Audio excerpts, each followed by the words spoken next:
The biggest mistake my HOA ever made wasn't dumping snow onto my property. It was assuming winter would erase the evidence. Blue and red emergency lights bounced across the frozen wall outside my front yard, painting the packed snow in flashes of crimson and cobalt, while diesel engines rumbled helplessly behind it.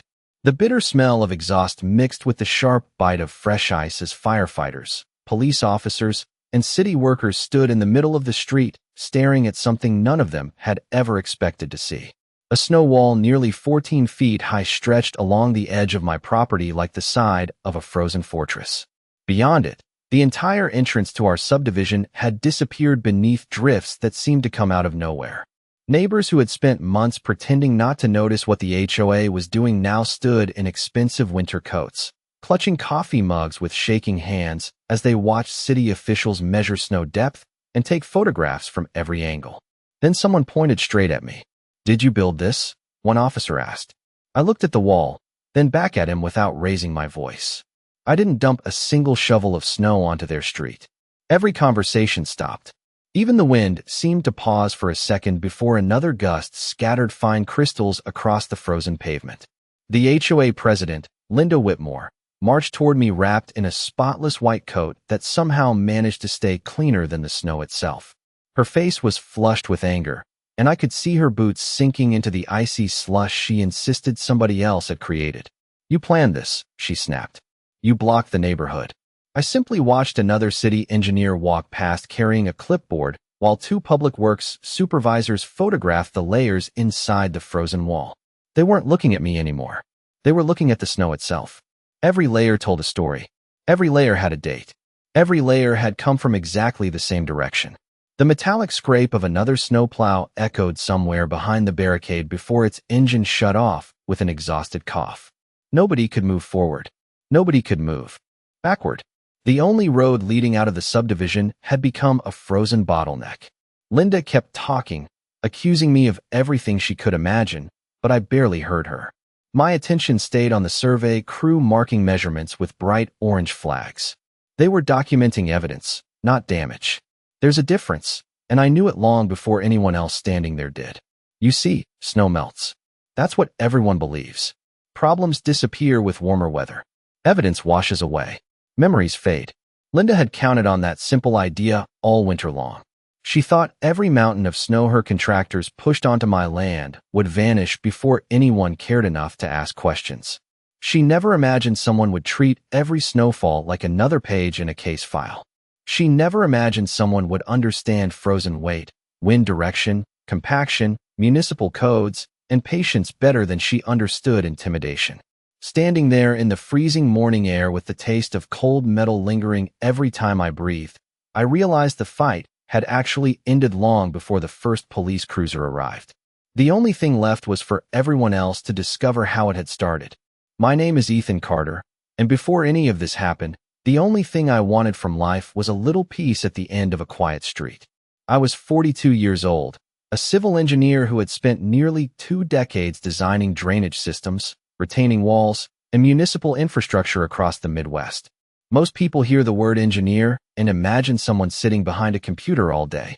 In reality, I spent more mornings standing in freezing mud with survey crews than I ever spent inside an office. I knew how water moved.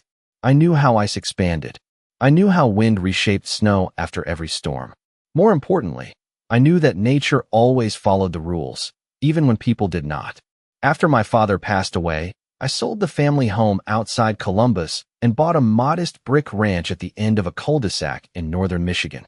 The property was not flashy. It had a detached garage, a long concrete driveway, a row of old maple trees, and enough space that I could enjoy my coffee every morning without hearing my neighbors argue over whose dog barked first. That was the dream, anyway. The first few weeks were exactly what I had hoped for. The air smelled like pine and wood smoke. Snow settled quietly across the rooftops every evening. The neighborhood looked like something printed on the front of a holiday card.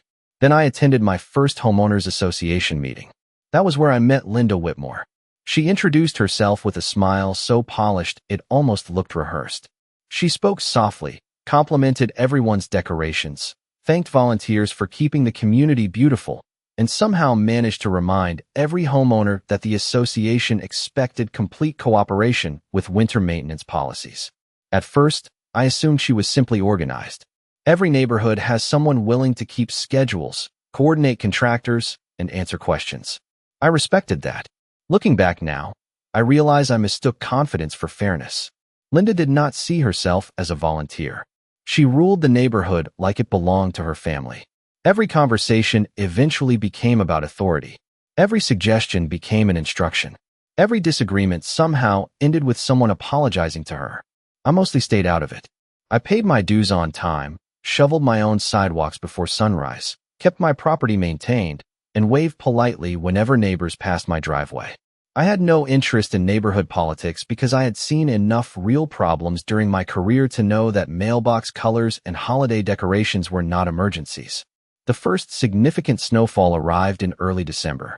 Nearly 11 inches covered the subdivision overnight. Around 6 o'clock the next morning, I heard the deep growl of heavy equipment somewhere outside, followed by the scraping sound of steel blades pushing packed snow across frozen pavement.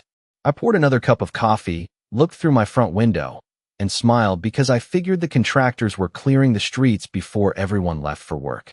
I had absolutely no idea that the sound I was hearing would become the beginning of the longest winter of my life.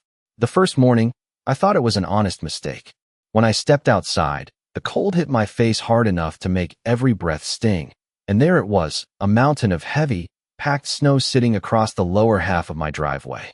The pile stood nearly 5 feet high, mixed with chunks of ice, road salt, and gravel scraped off the street by the plow blade. It took me almost an hour with a snow blower and a steel shovel just to carve a narrow path wide enough to get my truck onto the road. I shrugged it off, figuring the contractor simply needed somewhere to push the excess snow. Winter always created inconveniences. That was part of living in northern Michigan.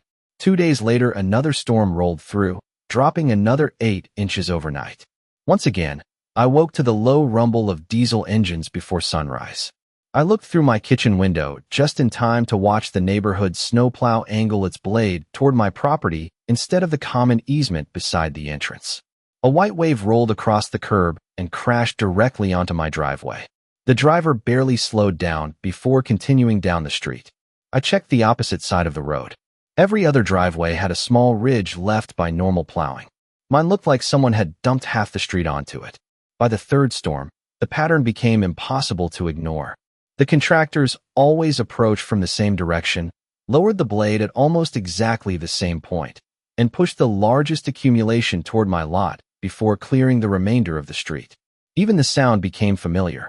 I could tell when they reached the corner simply by listening to the scrape of steel against frozen asphalt followed by the deeper grinding noise as the blade carried another load toward my yard. One afternoon, I happened to catch the driver while he was fueling his truck at a nearby gas station. I asked him politely whether there was a reason my property kept receiving so much of the snow. The man looked genuinely uncomfortable.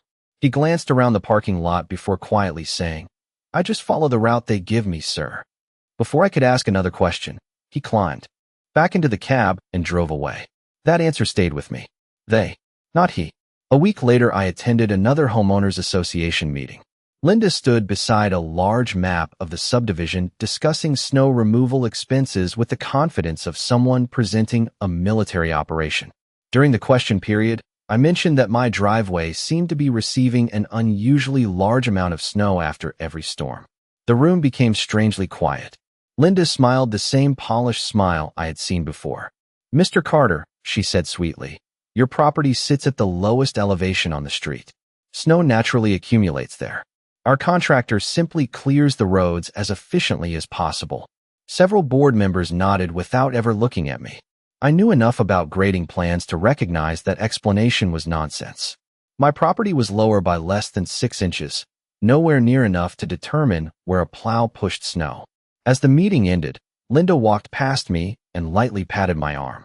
"Winter can be frustrating," she said. "You will get used to it."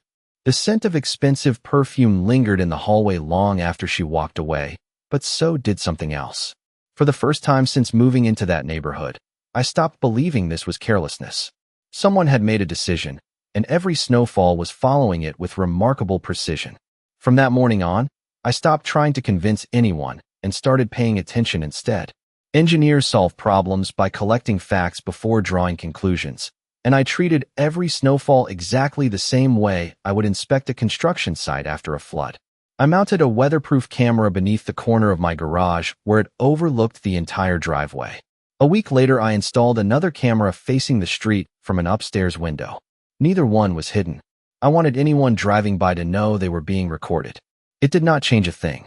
The contractors kept arriving before sunrise with the same steady growl of diesel engines rolling through the silent neighborhood. Their amber warning lights reflected off the fresh snow like tiny beacons moving through the darkness. Every time I heard the familiar scrape of the plow blade against frozen pavement, I stepped quietly to the window with a notebook in my hand. Date, time, temperature, wind direction, estimated snowfall, direction of the plow.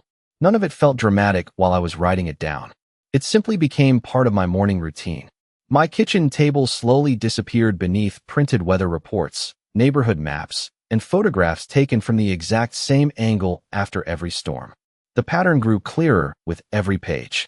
The contractor never pushed large snowbanks toward any other homeowner. Mine was always the final collection point before the truck continued toward the subdivision entrance. One Saturday morning, I measured nearly 7 feet of compacted snow blocking my mailbox, while every other mailbox on the street remained completely accessible. The difference was impossible to ignore once it was documented. A few neighbors quietly admitted they had noticed it too, but every conversation ended the same way. They lowered their voices, glanced toward Linda's house, and told me they did not want problems with the association. One older gentleman named Frank leaned across his fence while brushing snow from his gloves and whispered, "She has been running this place for almost 10 years. People stopped arguing with her a long time ago." Then he walked back inside before anyone else could see us talking. I understood exactly what he meant. Fear in neighborhoods rarely looks dramatic. It looks like closed curtains, lowered voices, and people pretending they did not witness something they clearly saw. Linda, meanwhile, acted as though nothing unusual was happening. At every association meeting, she praised the snow removal company for its outstanding service. She congratulated the board for keeping the streets safe. She even joked that winter always gave homeowners something new to complain about. Whenever our eyes met across the room, she smiled with complete confidence. She believed I was slowly becoming exhausted, frustrated, and isolated. In truth, I was becoming organized. Every snowfall added another layer of evidence. Every conversation revealed another piece of the puzzle. Every photograph quietly contradicted the story she kept repeating. I never raised my voice because I did not need to. The facts were becoming louder than any argument I could have made, and for the first time since winter began, I realized patience was not slowing me down. It was giving me exactly what I needed. By the middle of January, I finally stopped asking whether the association was targeting my property and started asking a different question altogether. Why? That single question led me somewhere far more interesting than another homeowners association meeting ever could. One snowy afternoon, I drove to the county offices under a gray sky that looked heavy enough to drop another foot of snow before sunset. The courthouse smelled faintly of old paper, floor polish, and fresh coffee from a vending machine near the entrance. I requested copies of the subdivision plat, the original drainage plans, and every public easement recorded when the neighborhood was built. The clerk looked surprised that anyone actually wanted engineering documents instead of property tax records. But 20 minutes later, I walked out carrying a thick folder that felt heavier than it should have. That evening, my dining room table disappeared beneath maps, grading profiles, and contour lines. I compared every page with satellite photographs and the measurements I had collected throughout the winter. Then I noticed something that made me sit perfectly still. My lot bordered one of the subdivision's designated snow storage buffer areas established in the original municipal approval package. The developer had intentionally left additional open space near my property because prevailing winter winds naturally carried drifting snow toward that corner of the neighborhood. In plain English, the contractors already had a legal place to store excess snow without pushing it onto private property. They simply were not using it. I checked the weather data again. The prevailing northwest winds matched the engineering report almost exactly. Everything had been planned years before Linda ever became president. Someone had ignored the design. The next morning, I called the city engineering department, not to file a complaint, but to ask a technical question. The engineer who answered sounded pleased that someone actually understood the terminology. He explained that while municipalities often designate snow storage zones, homeowners generally remain responsible for snow that ends up entirely on their own property unless another ordinance has been violated. Then he added one sentence that stayed with me for the rest of the winter. Once snow has been placed on private property, the owner has considerable discretion over how it is managed, provided it remains compliant with local safety regulations. I thanked him, hung up the phone, and stared out the kitchen window at another enormous pile sitting along the edge of my driveway. For the first time in weeks, I smiled. I was not thinking about revenge. I was thinking about engineering. Every storm had delivered more material onto my land. Every truck had unknowingly expanded my available resources. They believed they were creating a burden. I began seeing inventory. The following weekend, I purchased several long measuring stakes, bright survey ribbon, and a new field notebook instead of another snowblower attachment. The cashier probably assumed I was preparing for spring construction. In a way, I was. Except my project would begin long before the snow ever melted, and every load the contractors pushed onto my property would become another carefully documented piece of something they could not yet imagine. The next storm arrived on a Thursday night with winds strong enough to rattle the old maple branches outside my bedroom window. By sunrise, another 10 inches covered the neighborhood, and right on schedule, I heard the familiar diesel engine making its slow approach through the subdivision. I stood behind the kitchen window holding a mug of black coffee, watching the amber lights cut through the blowing snow. The plow reached my driveway, angled its blade, and delivered another heavy load onto my property before disappearing around the corner. I did not wave. I did not walk outside. I simply made another note in the field book lying open on the counter. After breakfast, I climbed into my truck and drove to the equipment rental yard just outside town. The manager recognized me from previous construction projects and asked if I was planning a winter grading job. I smiled and told him I needed a compact track loader for private property maintenance. By noon, the machine was sitting in my driveway with fresh rubber tracks and a wide snow bucket.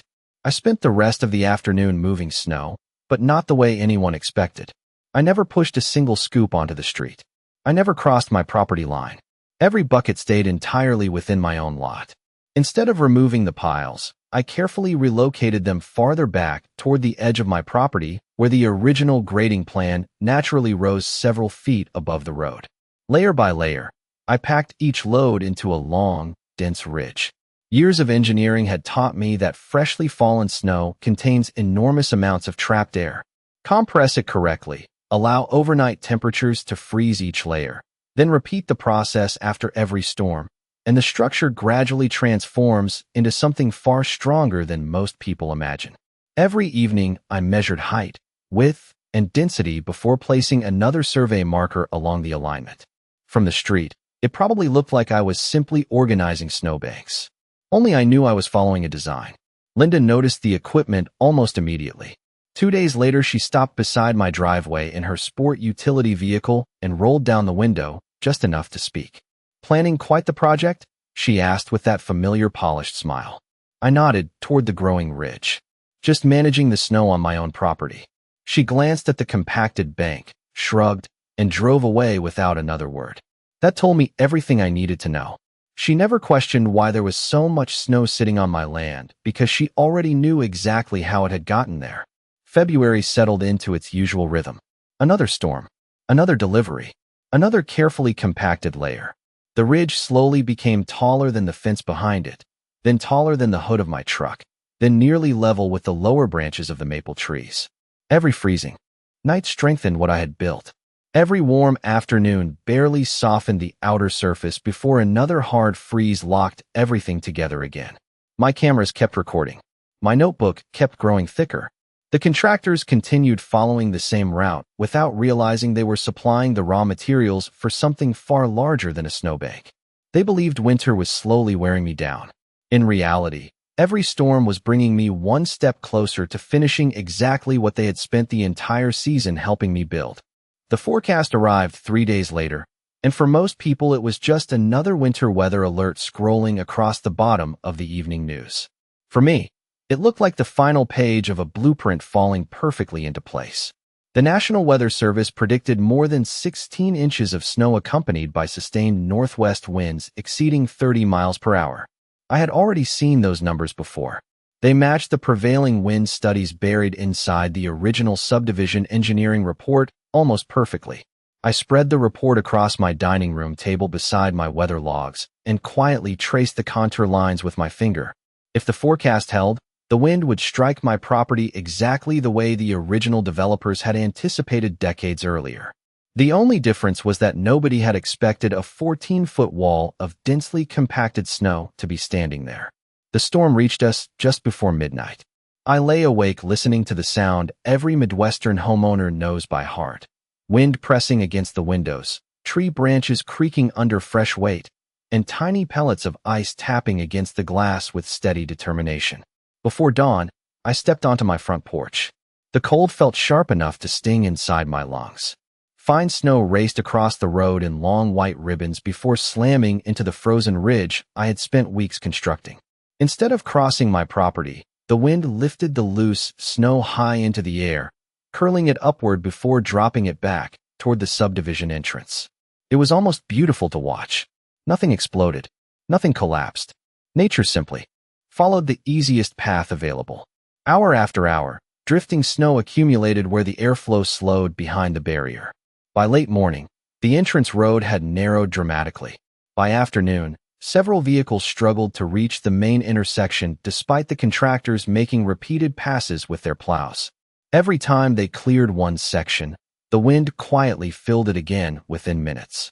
From my porch, I could hear diesel engines revving harder than usual, blades scraping frozen pavement, backup alarms echoing through the blowing snow, and frustrated drivers spinning tires against fresh drifts.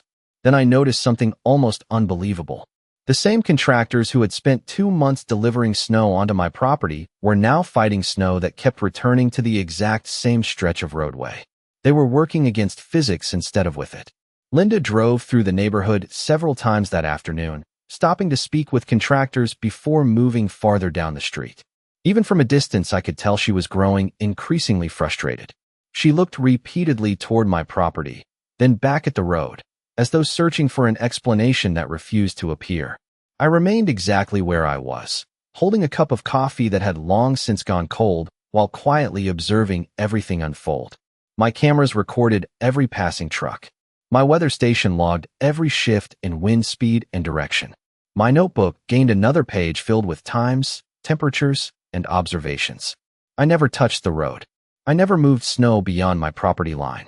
I simply watched the same winter conditions the subdivision had ignored all season begin following the laws of engineering instead of the assumptions of the homeowners association.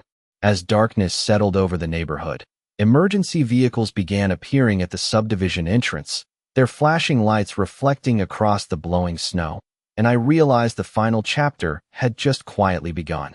By sunrise the next morning, the storm had moved east, leaving behind an eerie silence broken only by the distant growl of heavy equipment trying to reclaim the subdivision entrance. Fresh snow sparkled under a pale winter sun, but the road beyond my property looked nothing like it had 24 hours earlier. The drifts stacked against the entrance were taller than pickup trucks, sculpted into smooth white waves by hours of relentless northwest wind. The compacted ridge on my property had not moved an inch. It simply stood where I had legally built it, absorbing the wind exactly as the engineering models predicted. Around 8 o'clock, 3 city vehicles pulled into the neighborhood, followed by a truck from the Public Works Department. Men and women wearing reflective jackets stepped into the snow carrying measuring poles, cameras, and clipboards. They were not interested in neighborhood gossip. They wanted data. One engineer walked directly toward my property after noticing the survey stakes still standing above the frozen ridge. He introduced himself, asked if I was the homeowner, and requested permission to inspect the structure from my side of the property line. I agreed immediately. As we walked along the ridge, he paused several times to examine the distinct horizontal layers packed into the snow. These layers did not form naturally, he said. They were placed over time. I nodded. Every one of them came from the subdivision streets. His expression changed. I invited him into my garage where I had organized everything on a long workbench. printed photographs arranged by date, weather reports, survey measurements, time-stamped camera images, a notebook documenting every snowfall since early December. Beside them sat copies of the original subdivision grading plans and the designated snow storage area approved during construction. He slowly flipped through each page without interrupting. Then I showed him the video recordings. Every clip began the same way. A plow entered the street before sunrise. The blade angled toward my driveway. Another load of snow rolled onto my property. Another date appeared in the corner of the screen. Another timestamp matched the notebook. By the sixth recording, he stopped speaking altogether. A second investigator joined us, carrying a tablet connected to the city's geographic information system. Together, they compared my documentation with municipal maps and contractor maintenance logs requested from the snow removal company earlier that morning. It did not take long before another piece fell into place. The contractor's route records showed repeated deviations from the approved snow storage buffer identified in the original engineering documents. Instead of using the designated municipal storage area, the plows had consistently deposited excess snow onto private property. Mine. The supervisor quietly asked whether anyone from the homeowners association had contacted me about using my land for snow storage. I answered with a simple no. Outside, Linda continued speaking confidently with several board members, apparently convinced the city had arrived to blame me for the blocked roadway. She had no idea the investigation had already shifted away from the frozen wall and toward months of documented decisions. Standing inside my warm garage, listening to pages turn and camera footage play across the monitor, I realized something satisfying. I had spent the entire winter collecting facts while everyone else relied on assumptions. Now those facts were beginning to speak for themselves, and they carried far more weight than any argument ever could. The city investigation lasted less than 2 weeks, but by the time it ended, the entire neighborhood felt different. The same streets that had once echoed with confident opinions became strangely quiet whenever an official vehicle pulled into the subdivision. Public Works completed its report first. Their findings confirmed that the compacted ridge on my property had remained entirely within my property boundaries and had not violated any municipal safety regulations before the blizzard. The drifting that blocked the entrance resulted from predictable wind patterns interacting with extraordinary weather conditions, exactly as the original engineering studies had described decades earlier. Then came the second report. After reviewing contractor route logs, camera footage, engineering drawings, and my documentation, the city concluded that excess snow had been repeatedly placed onto private property instead of the designated snow storage area identified in the approved subdivision plans. The contractors admitted they had been following instructions provided through the homeowners association management process. Hearing those words felt strangely ordinary. There was no dramatic confession, no shouting, just facts being read aloud from official documents. Linda attended the final meeting with the same polished confidence she had carried all winter, but this time every explanation met another page of evidence. Every excuse met another timestamp. Every denial met another photograph. Watching that happen reminded me why careful records matter more than loud arguments. The Homeowners Association voted a month later to terminate its snow removal contract and hire an independent engineering consultant to redesign winter maintenance procedures. New operating rules prohibited depositing snow onto private property without written permission, and the designated municipal storage area finally began serving the purpose it had been designed for years earlier. Linda resigned before the next board election. She never admitted she had done anything wrong. She simply announced she wanted to spend more time with her family. Nobody argued when her resignation was accepted. As winter slowly surrendered to spring, the frozen ridge on my property shrank one sunny afternoon at a time. Water trickled through the drainage swales exactly where the original plans intended it to flow. The survey stakes disappeared one by one as the ground thawed beneath them. I returned the compact track loader to the rental yard, packed away my notebooks, and stored the cameras that had quietly documented an entire season of mistakes. Frank stopped by one evening, carrying 2 cups of coffee. We stood beside the driveway watching the last patches of snow melt into the grass. After a long silence, he smiled and shook his head. I guess patience paid off. I looked across the neighborhood where children were riding bicycles through streets finally free of snowbanks, and unnecessary drama. Patience helped, I answered, but evidence did the real work. Looking back now, I do not remember the freezing mornings or the endless hours behind a shovel nearly as much as I remember one simple lesson. People often believe they can bury responsibility under enough time, enough noise, or enough excuses. Winter taught me otherwise. Snow eventually melts. Tire tracks disappear. Tempers cool. But well-documented truth has a way of lasting much longer than ice ever will. In the end, I never needed to raise my voice, threaten anyone, or step beyond my property line. I simply let engineering, documentation, and the laws of nature finish a story that someone else had started. Justice is not loud. It does not rush. It waits, it records, it measures, and when the time is right, it stands as solid as the ground beneath your feet.